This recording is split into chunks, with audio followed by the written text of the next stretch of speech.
Hi everybody, I'm Jerry Paul and I'm an indie author and welcome back to my channel. I write young adult fiction across a variety of genres, and if you think that might interest you, then think about subscribing below. It's taken me a long time to really be okay with being a planter. A lot of the time, especially on Authortube, you're pushed to being a planner or else you're just told you're doing it wrong. I have been a planter my whole writing life, and while it does have some drawbacks, I really do feel it's how I get things done the way that I do. So I thought that I would give you 5 facts from my own perspective about being a planter. Fact number 1, the balance is never the same for everyone. The first thing that everyone should know about planting is that it's never the same as any other planter. I'll talk more about that in a moment, but everyone approaches this kind of writing differently. While you might have someone who does more planning during the drafting stage, you will also have people who do more pantsing or more discovery writing. Neither one is more or less valid than the other, and it's all about what works for you. Personally, I've done a mixture of both. I couldn't tell you which side I fall more on because I've never really thought about it and broken it down. But I can tell you that my process has mostly stayed the same in that I've always been a planter. It's about finding that balance that works for you and using it to your own gain. While there is nothing wrong with planning or pantsing or with no mixing of the two, planting is just as equally valid as well. But just because you have a few buddies who are also planters doesn't mean that balance, as in which way they lean to more or less, is always going to be the same as yours. Fact number 2. Some lean more to one than the other. Going back to that first fact, there are always going to be those who lean more to planning and only do a little bit of pantsing, and there are always going to be those who lean more into pantsing and only do a little bit of planning.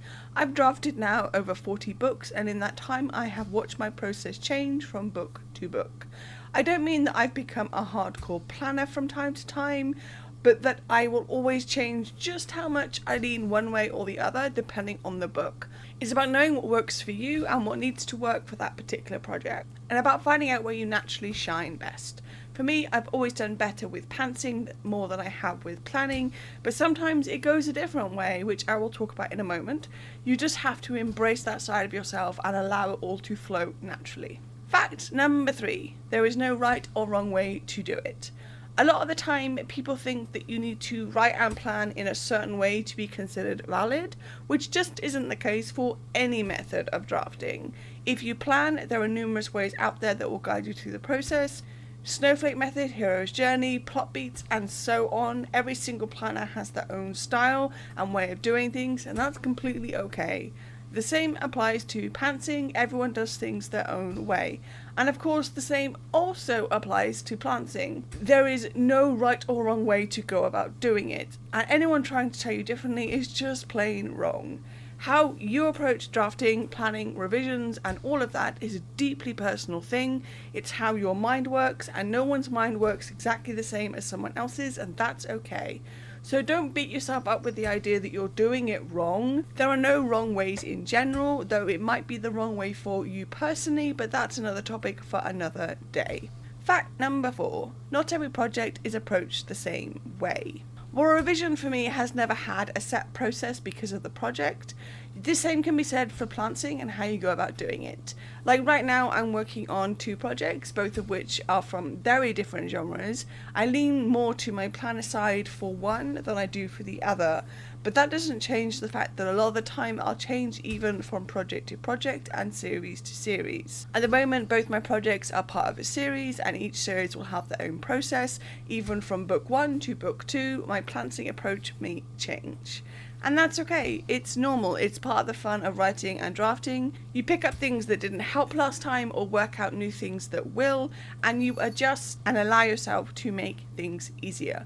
Just like with planning and pantsing, the process is constantly evolving and you've got to be ready to roll with it. And fact number 5, you get to embrace your way of telling stories. One thing I do love very much about being a planter is that I get to control how I tell my stories. If I know that one project is going to need more than I would usually do planning wise, then I have the chance to pivot and adjust and allow myself to make those changes. The same can be true for planners and even pantsers as well, but I've always found that sweet spot for me in the way that I personally work. Like going back to those projects I'm working on, I know that the dystopian is going to need a heck more planning than the crime mystery. But I have those skills and I've honed my way of working because I've been able to embrace the planter side of me. It's not completely uncharted territory for me, and I'm happy with that. However you approach writing and drafting and revision and the like, it should be with something you're personally comfortable with, and if that's in the middle, taking bits and pieces of both, then so be it. Just do things your way and the words will come easier. So there we go, those are my 5 facts about being a planter. They mostly apply to me, but they can be applied to all planters, just in their own way. Are you a planter? Do you have any facts that you'd like to share about your personal way of working? If you do, let me know in the comments down below. So that's all I've got time for today. If you want to support my channel, you can comment, like or subscribe. I post new videos on Thursdays. You can find me all over social media, and my books are available everywhere, and you can also sign up for my newsletter. And don't forget to pre-order Invisible, which is the first in a young adult dystopian quartet.